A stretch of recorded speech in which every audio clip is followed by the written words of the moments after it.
Okay guys, well today I'm driving the Genesis GV70. I've been waiting to get into this particular car for a while because it's the most SUV shape electric vehicle I feel that I can get into in Australia right now. There's not many options when it comes to a proper SUV shape.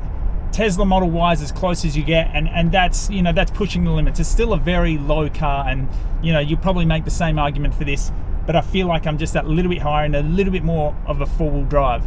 Now keep in mind, you could buy two standard Tesla Model Ys for the price of this one Genesis GV70. That being said, this is filled with awesome stuff. You've still got the air-conditioned seats, absolutely amazing navigation system, which I want to get into in a minute, and of course the lane keep assist and adaptive cruise control, or whatever words you want to use for it. Now the first thing I want to talk about is the navigation, because it just brings a smile to my eye, but I feel like it ties into the lane keep assist, so I need to speak of that at the same time. So we've got the lane keep assist here. I'm going to put this on cruise control. I've got it on 60 kilometers an hour. Now the lane keep assist, you know you've got it on when the steering wheel in green is lit up on the dashboard or on the heads-up display. When that's green, it steers. It steers as well as the Tesla does when it's in its equivalent version. I'm not sure what they call the standard. It's not full self-driving, but the standard cruise control that the Tesla comes with when it drives itself. But it can't do roundabouts and it can't do intersections. This does it just as well. I've said it before, it does it possibly better. The reason I say that is because when this is engaged in lane keep assist, I can steer around a pothole. It doesn't cancel. All it does is bring me back to the center when I let go. And of course you should never let go, but it's just to say that the car doesn't mind you taking a bit of control. You can steer around a pothole, or if it's too close to the median strip, you can just pull it away a bit. The Tesla does not give you that option. The Tesla, once you pull away from where it wants to be, it cancels, you're in charge now, and then you have to re-engage it. Not a big deal, it's a small gripe, but I just love the fact that this works with you. Now that being said, I've mentioned to my wife, with this lane keep assist, it reminds me of Mario Kart racing on the Nintendo. When you play with the kids, you can set it that even though they don't know what they're doing with the controller, it sort of just keeps them roughly in lane. This feels exactly the same. It keeps you roughly in lane, and obviously it's not made for kids, but it just gave me that same vibe.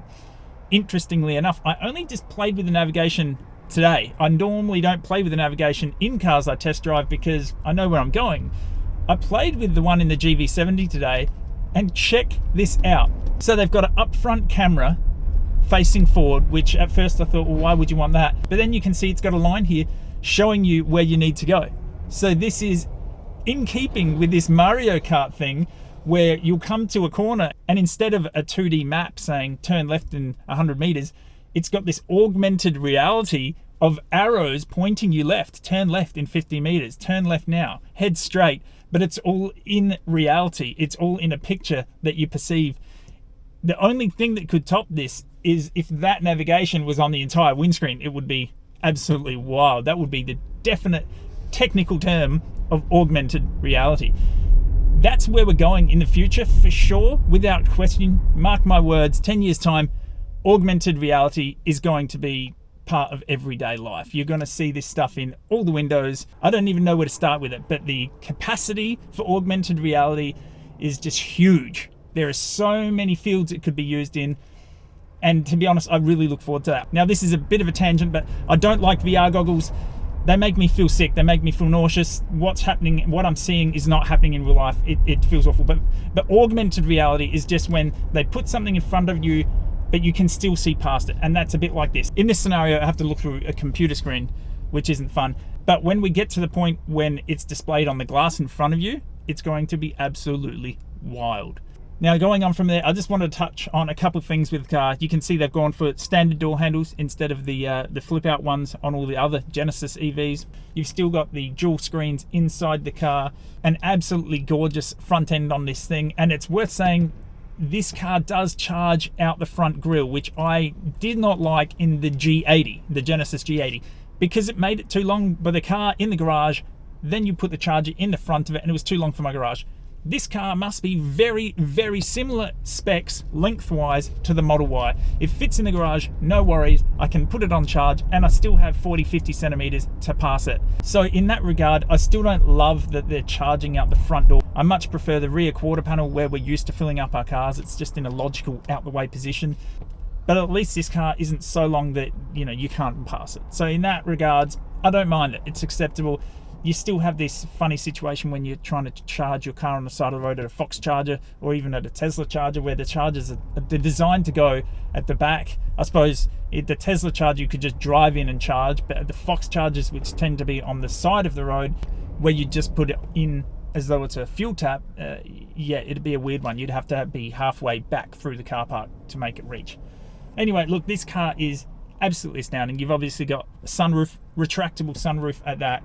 Beautiful leather on absolutely everything. The finish is amazing. We've still got the same boost button, which we had in the GV60, which was a pretty wild video. If you haven't watched it, check it out. Everything in this car is stunning. Would I buy it? Yeah, if I had the coin, if I had the coin, I would buy this car. I hesitate because I'm frugal. If I had the coin to splash, yeah, I would buy this car, absolutely. I think I now have my favorite EV. That is a big statement. That is a huge, huge statement. But if we're just going for comfort, what you get in it, the fact that I really like an elevated ride, I really like to sit up above the traffic. I prefer the ride of the Nissan Patrol because it's that much taller, but that's not yet an option. One day when the EVs get there, that's what I'll be buying 100%. But for now, this Genesis GV70 is a perfect car. It's not too big to park in car parks like the Nissan Patrol is. It's not too low, it's not too sporty, it's got normal wing mirrors. Everything about this car ticks all of my boxes. I absolutely love it. Alright guys, well that's it for this one. If this interests you, make sure you subscribe and you'll be notified when new videos come out. Thanks for watching.